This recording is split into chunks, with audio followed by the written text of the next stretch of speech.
This Zoom Ahmed for IFL TV, proudly sponsored by Everlast. Feel like the last 7 or 8 interviews we've done have been in person, so we're back to the old school days of Zoom. How are you, Gareth? I'm good, thank you. Yeah, I'm in lockdown. No, not really. It's great to see everyone out and about and back again, of course. Yeah, it's a very interesting time at the moment. A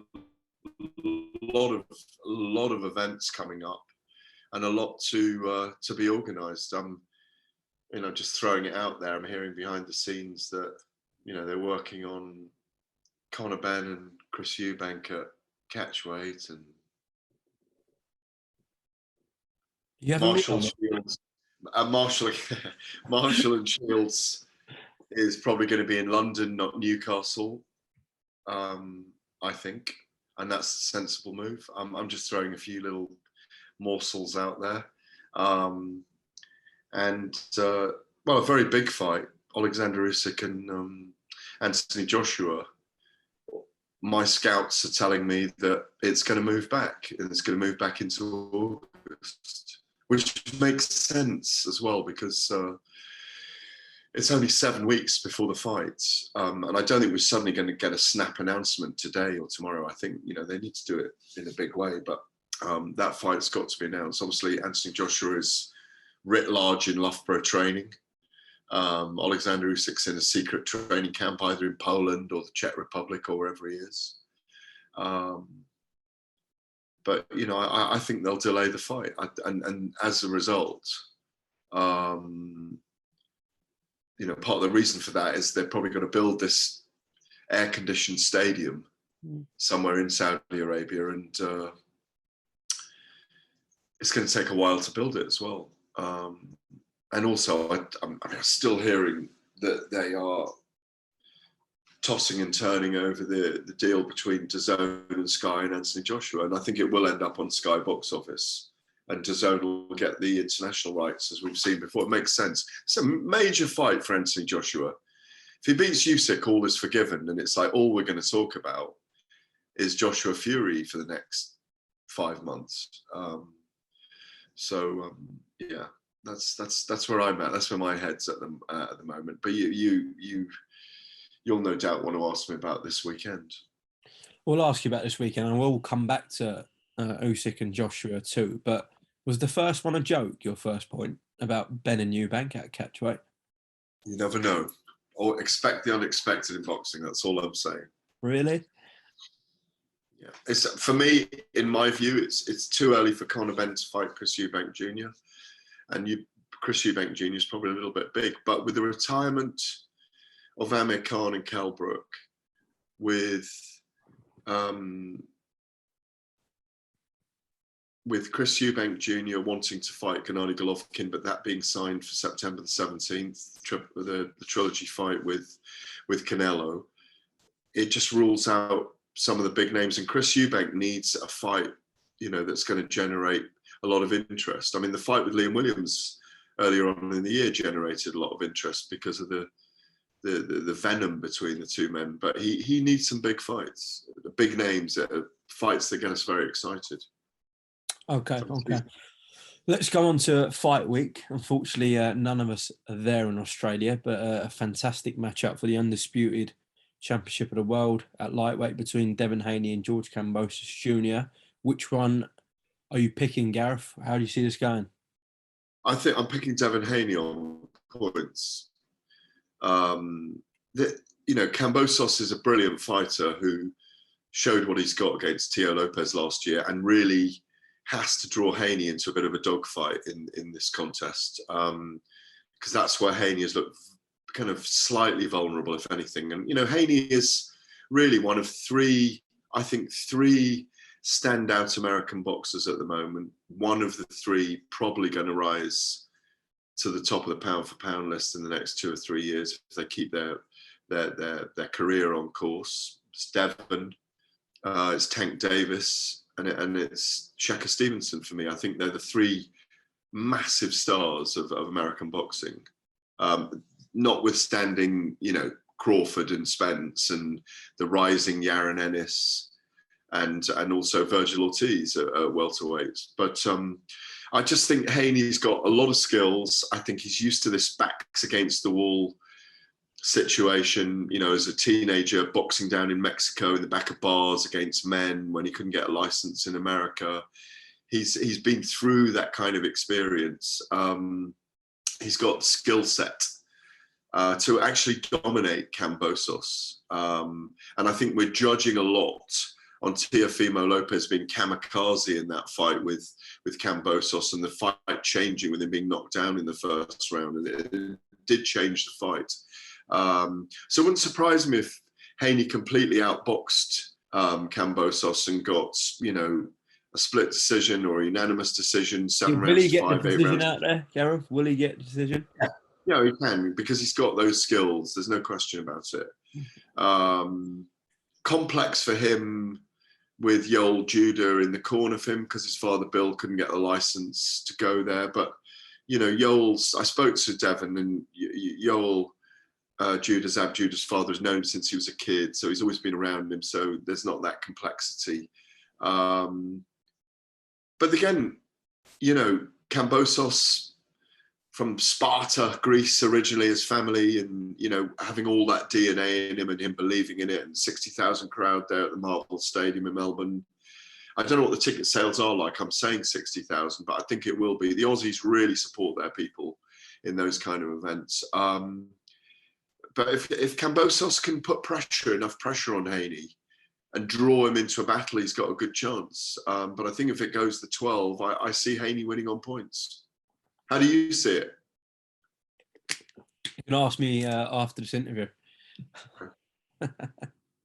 Let's discuss USYK-JOSHUA 2 then, because see, you put a report out in the Telegraph that this had been delayed by a couple of weeks. Are we looking at definitely mid-August, and it's not going to get pushed back again, is it, Gareth? I can't see that. I mean, you know, Eddie Hearn's put out the sounding alarm, hasn't he, that this fight needs to be, you know, I's dotted and T's crossed soon, otherwise it's going to run out of time. I think that's a hint anyway. My scouts have been telling me that the fight's going to be delayed 2 to 3 weeks, which puts it to mid-August. The hottest time of the year in Saudi Arabia as well. So they're going to have to, my understanding is they're going to build a purpose-built, they're going to make a purpose-built stadium that's going to need air conditioning. You know, we've seen it before. And therefore, it is going to take more time. And it's 7 weeks till July 23rd. It doesn't seem long enough for an announcement of this magnitude. It's a big, big fight. 3 of the world's heavyweight title belts. The biggest moment, really, in Joshua's career. And if he can win this fight, he goes into phase 3 of his career, in my view, with an opportunity. Look, all will be forgiven if he beats Alexander Usyk. All will be forgiven. All the doubters, all the naysayers, all of those of us who say that he needs to re-establish himself and re-find himself.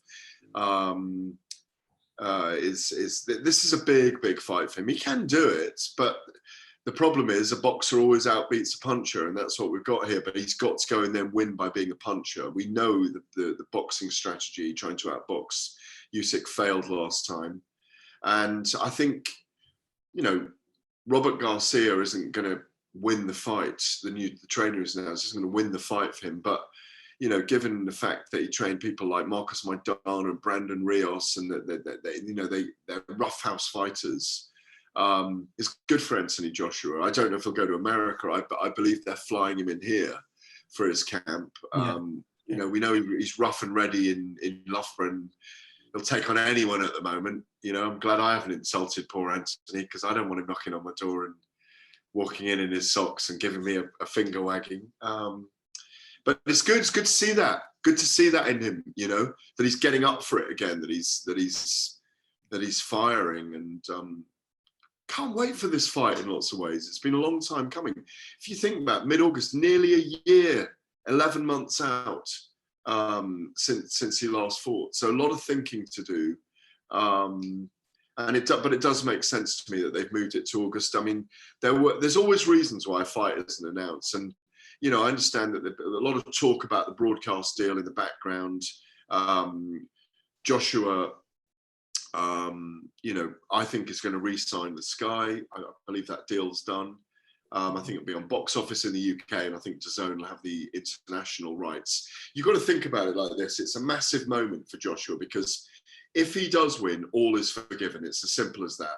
At the moment, he's in a kind of netherworld, a limbo land, and there are doubts about him. But if he does win, all we're going to find ourselves talking about is, let's get Tyson Fury out of retirement for the big one, the undisputed title between two Brits, biggest, richest fight in British boxing history. All right, I think a lot of people had the idea that this was delayed because the broadcast situation in terms of a UK point of view wasn't sorted out yet. But your reason for this being delayed, you believe, is due to the fact they're building an indoor air-conditioned stadium and not the... Well, that'll give them time. That will give them time to do that. They're going to have to do that. But yes, it's the hottest month of the year. It's you know, it's going to be 40 degrees plus. So, but no, there is the whole broadcast thing going on in the background. There has been that rocking and rolling the whole time, because it's a risk at the moment. Look, if you've got Joshua for this fight and he wins it, you've got a massive fight coming up. I'm sure DAZN, who are, you know, trying to build their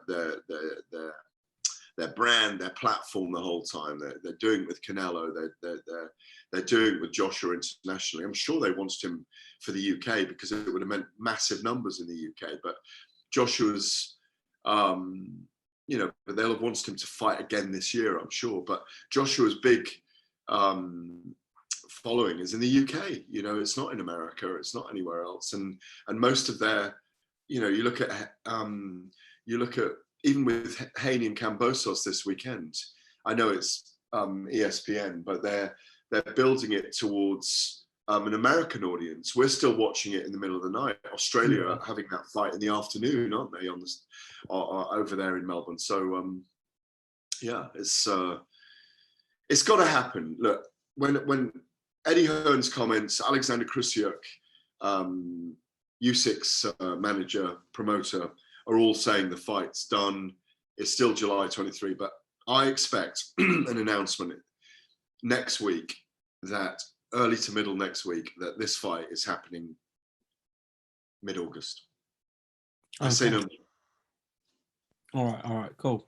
Just a last topic to close off on, the light heavyweight division I want to discuss. It's probably the hottest in boxing at the moment, especially after Canelo's loss to Dimitri Bivol, and then we've got a great fight on June 18th, 3-belt unification between Beterbiev and Joe Smith Jr., focusing on Yarde and Buatsi. So Frank saying that Yarde will fight the winner of that fight between Beterbiev and Smith, and Eddie Hearn's all right, just picking this back up with Gareth. He's got his battery back on the laptop, so that's all good. So yeah, I was going to ask you, Gareth, about the light heavyweight division. I think viewers would have caught the end of that bit before it broke off about Yarde, and then also Eddie declared that he wants Buatsi to fight Bivol. Do you believe either Brit fights in a world title by the end of this year? Well, they could, but potentially not. I mean, I think if I saw your interview with Frank Warren the other day, that, you know, obviously Anthony Yarde wants to challenge for the WBO title. So obviously Joe Smith and Artur Beterbiev, just to paint the picture, are going to fight for, what is it, 3 of the belts, aren't they? So the winner of that will most likely want to fight Dimitri Bivol. And the fact that Saul Canelo Alvarez is now going to fight Gennady Golovkin in September looks to make it likely that Bivol will fight the winner. And the problem for both Joshua Buatsi and Anthony Yarde, with Frank Warren, or with Eddie Hearn and Frank Warren respectively, is, you know, a unification or an undisputed trumps a mandatory. So certainly an undisputed trumps a mandatory. So it's up to Bivol and Eddie Hearn. If Bivol doesn't want to fight the winner of Beterbiev and Smith, and I think it will be Beterbiev. By the way, I am picking Beterbiev to win that.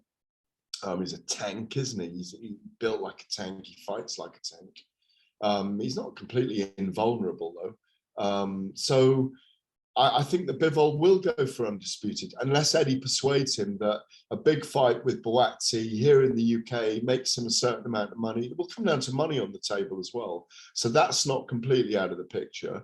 And then if that does happen, that does open it up for Yarde. I think Frank said October 22nd, they're really planning, aren't they, at the O2 or in, I think at the O2, he said. You'd imagine so in London. I mean, yeah, you'd imagine it would be the O2. You want a big fight. You want 20,000 in there, basically. You want that kind of number, around about 20,000. So, and that's a great fight for Yarde, you know. I don't think we're going to see Boazzi and Yarde fight this year. I think the ideal scenario is that one or both of them have world titles first before they fight. Then it's a really big fight. You can build it more, bigger crowds, everything behind it, all the media, you know, online and linear behind it, and it becomes a big fight. So it's got to play out. It's got to play out in terms of Bivol will want to see what happens, I'm sure, between Beterbiev and Smith before he makes a decision on whether he fights the winner of that or fights Boazzi next. But as Virgil Hunter said, he doesn't think that Boazzi's ready for that. He's ready for a world title attempt, but not ready to sustain a world title championship run. And I agree with him on that. But Eddie has a different view to Virgil Hunter. Virgil is very safety first in that way and is very cautious. But if the opportunity's there, they're going to take it. I mean, I thought it was an interesting fight with Richards. I've rewatched it because I was in studio at the time. It was a really good fight. Boazzi was really good early on. He weathered the storm of Richards late on. I think 8th round Richards really came on, didn't he? And it was a terrific fight. It was actually a really good learning fight for Boazzi, is what I thought afterwards. And a really good learning fight for Virgil Hunter to see things about Boazzi. He was a little bit hurt in that fight as well. He came through it, came through the trenches. But always find myself a little bit critical of Joshua because I just want more from him all the time. And weirdly, I think Craig Richards' stock rose as well. But they're never going to sell outside the actual fight because they're not those kind of characters. They're so kind of mellow and fluid and like top guys, aren't they? I mean, they're just top human beings. So they're never going to go and play the heel or, you know, I mean, I could imagine a lot more venom though between Boazzi and Yarde when they come together for some reason. Certainly, or maybe with the trainers, but yeah. I mean, again, it's like the, you know, is the queen and the knight going to get taken in the chess game? We don't know yet. We need to see where those pieces are positioned a little bit further on in the game. But it's good to see the ambition of those guys to fight for world level. They're not far away from it. You know, I mean, obviously Yarde has already against Kovalev, but it's up in the air. You know, it's like a lot. It's a bit like Joe Cordina this week. Ken, you didn't ask me about him against Kenichi Ogawa. That's a great fight for Cordina this weekend. It's a tough fight. I don't know if you're talking to people about it very much or you're going to be there, but it's a good fight for Cordina, coming down in weight, and the opportunity, of course, to get Shakur Stevenson over here to fight in the UK. Shakur Stevenson rates Cordina. I spoke to him about it. He rates Cordina and says, you know, another fight, Cordina make his name a little bit more, I'll come over to the UK. Because I've got a feeling that Shakur Stevenson, you know, I know I'm kind of rambling on here, and I will go in a minute. I know I'm rambling on, but Shakur Stevenson really has the potential in the next 2 years to be the #1 pound for pound in the world for me. He makes it look so easy. He just, and he believes so strongly that he's the very best out there.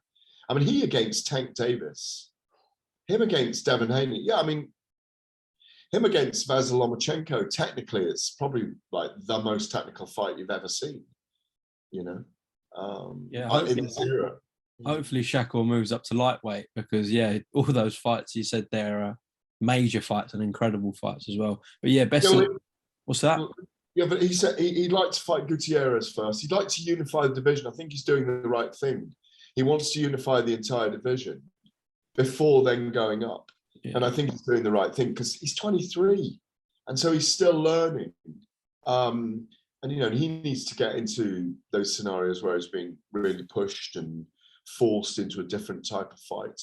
It's a very interesting time in boxing at the moment. I mean, we could have an extraordinary summer if all these fights come off and things then build into the autumn. And also another amazing book on Ali I've got here. I just had them out, so I was having a look at them. Brilliant. Look at that physique. Look at that physique on the man. Bit like you. I'm not doing the shirt off moment. Not right.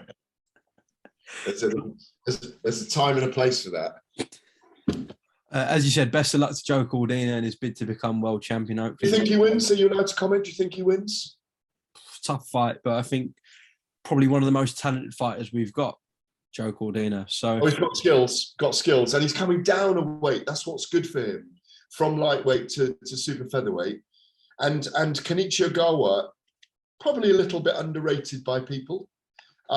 First defense of the title, but he's a very strong, straight puncher and very aggressive fighter, and that might suit Cordina. Yeah, Cordina could look $1 million against him. Yeah, you're right. Yeah. All right, Gareth, appreciate your time, and no doubt we'll speak soon on the channel. All right, take care. Cheers. Welcome, Team Everlast, to the Team Everlast Fitness app.